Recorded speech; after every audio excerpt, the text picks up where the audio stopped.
जी तू यहाँ कॉलेज संग बैठ के कथा बात हो रहा है। अंदर में कितना काम पड़ा है ना। काम पड़ा है तो थोकता ही नहीं कर लेते हो। अच्छा मैं घर का काम भी करूँगी, मेरा ड्यूटी भी जाऊंगी, तेरा नोनी पिलो को भी संभालूंगी और तू ये पारा वाला संग बैठ के गिजिर गिजिर करेगा।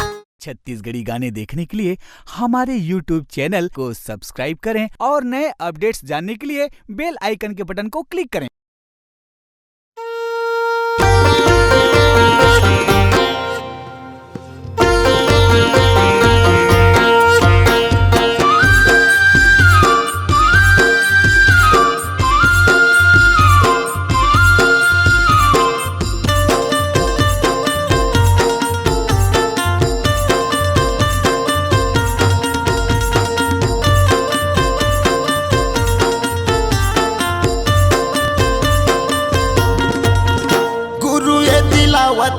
बाबा वो तिलावथे शंख मृदंग बजावतावथे गुरु ए तिलावथे बाबा वो तिलावथे शंख मृदंग बजावतावथे 18 दिसंबर बाबा जयंती लावथे चौकायो पंथी में सब नचावथे 18 दिसंबर बाबा जयंती लावथे चौकायो पंथी में सब नचावथे सादा के झंडा लहरावतावथे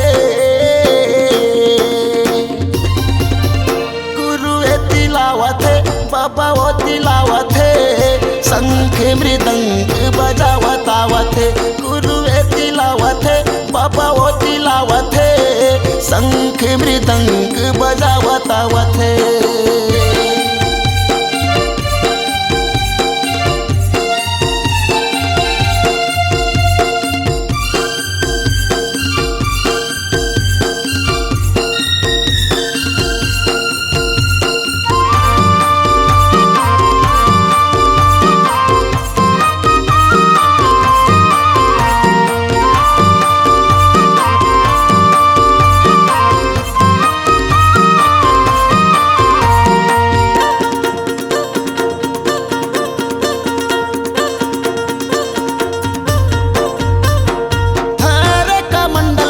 चंदन लगाए है चंदन लगाए बाबा चंदन लगाए है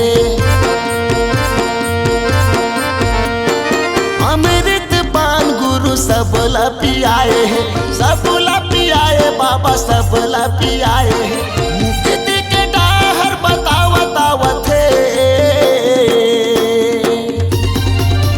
गुरु ए तिलावथे बाबा वो तिलावथे शंख मृदंग बजावतावथे गुरु ए तिलावथे बाबा वो तिलावथे शंख मृदंग बजावतावथे।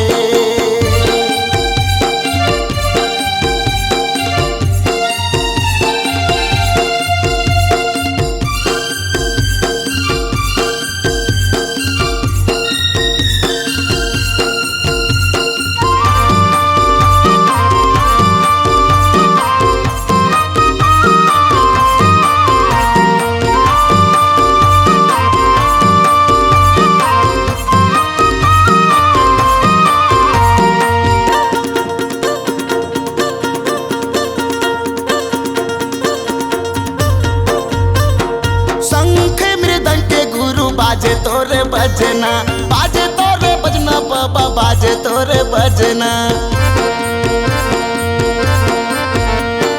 धरती आकाश में होवा थे तोर गरजना होवा थे गरजना गुरु होवा थे गरजना सादा के झंडा लहरावतावथे गुरु ए तिलावथे बाबा वो तिलावथे शंख मृदंग बजावतावथे गुरु ए तिलावथे बाबा वो तिलावथे शंख मृदंग बजावतावथे 18 दिसंबर गुरु जयंती लावथे चौकायो पंथी में सब नचावथे 18 दिसंबर गुरु जयंती लावथे चौकायो पंथी में सब नचावथे सादा के झंडा लहरावतावथे गुरु ए तिलावथे बाबा वो तिलावथे शंख मृदंग बजा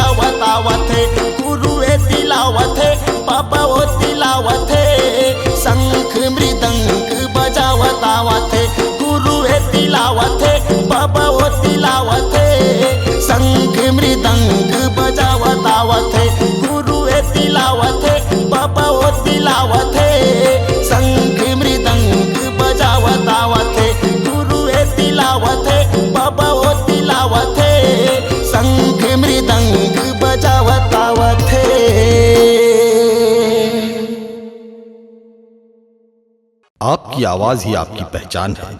यदि आप अपनी आवाज को एक नया आयाम देना चाहते हैं तो चले आइए मल्टी ट्रैक डिजिटल रिकॉर्डिंग के लिए AVM audio video studio, Khamtarai, Raipur. Mobile number 9301523929 और 7869646201।